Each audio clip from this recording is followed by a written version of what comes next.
Tonight on Metro News, we talk to an investor in South Canterbury Finance. The tiny particles causing a big fuss. What is nanotechnology? And the children making a splash at this year's Cultural Festival.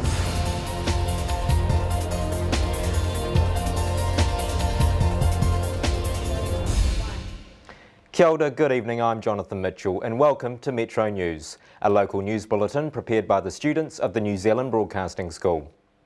The news this week has been dominated by the collapse of South Canterbury Finance, but investors are relieved they're getting their money back under the government's guarantee scheme, at a cost to the taxpayer of hundreds of millions of dollars. Lacey Wilson spoke to one Christchurch investor.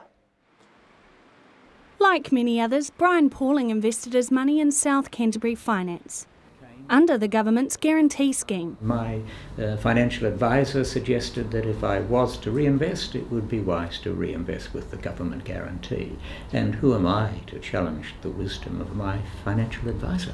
Even with this wisdom, Brian admits the guarantee scheme reassured him. Because of the collapse of other finance companies, I think that I would have channeled my money elsewhere without the guarantee. He feels the current criticism of the cost to the taxpayer is unfair. It seems to me that governments occasionally do this, and it seems to me that if they do, they probably have good reason to do. And I think that therefore it is unbecoming to criticise anybody who takes advantage of it. Despite getting his money back, Brian has mixed feelings. Its demise is very sad. It's a loss to the community. It's a loss of an institution that gave literally millions of dollars to charities and to other local and community activities. Investors are expected to get their money back within the next 2 months. Lacey Wilson, Metro News. A rural Canterbury school has gone high-tech with the purchase of over 100 iPods. The move from Kaipoi Borough School has caught the attention of other schools both here and across the Tasman. I went out along to see how the kids were taking to their new toys. This small rural school is leading the way in modern learning equipment, following visits to American schools to see how their interactive learning operates.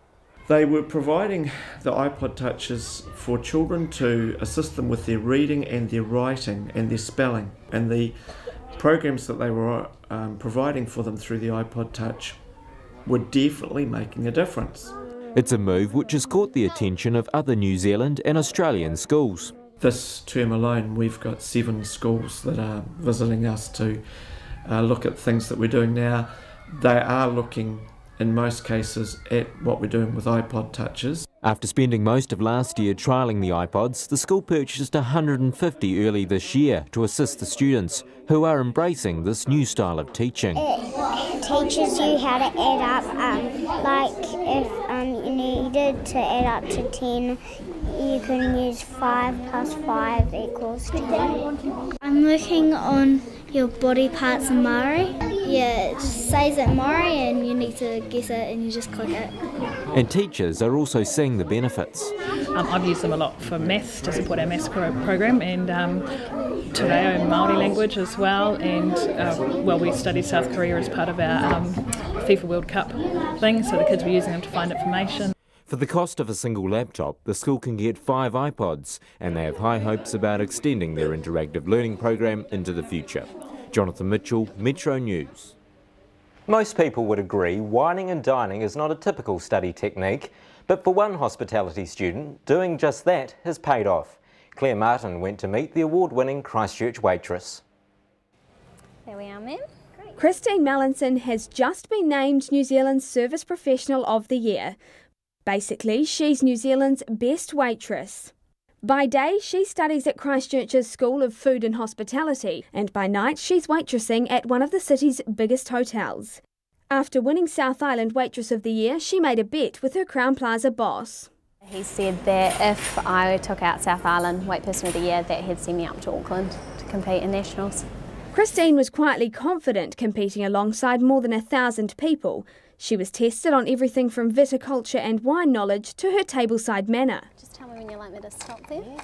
Do you like lots or? Yeah. And you got given 6 different wines and you had to blind tasting basically, so you had to choose which wine was what where they were from in New Zealand, what year they were, everything about them, and then you had to match them to 4 foods. Christine's tutor's reaction to the award is testament to her hard work ethic and dedication to her job.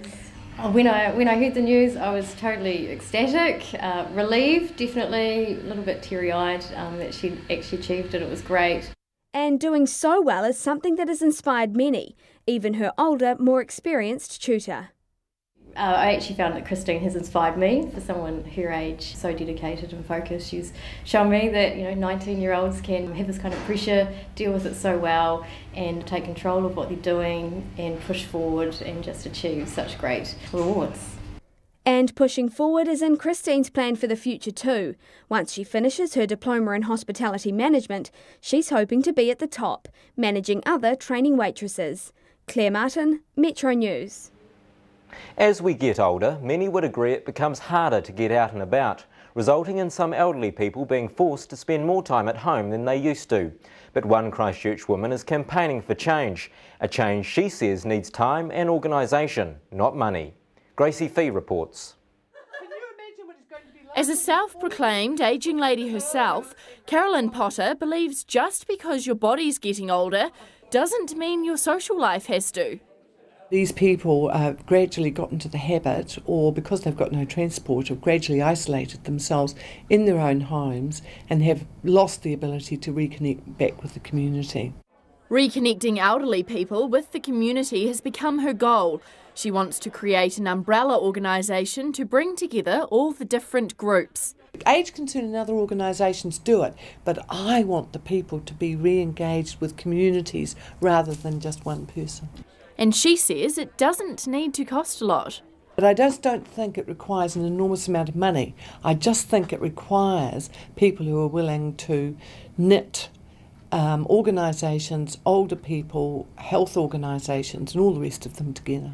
It's a move she's found has a lot of support. There are people in the DHB who are interested in this, other health organisations, Age Concern. We've had discussions with a lot of people. Groups like Age Concern agree this is the way forward, but acknowledge it may take a bit of work.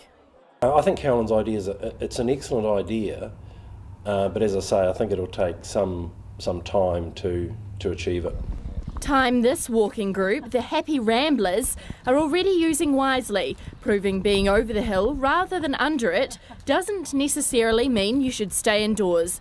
Gracie Fee, Metro News. Later in the program, the family influence in Canterbury politics. But first up after the break, the tiny particles that are causing a big fuss.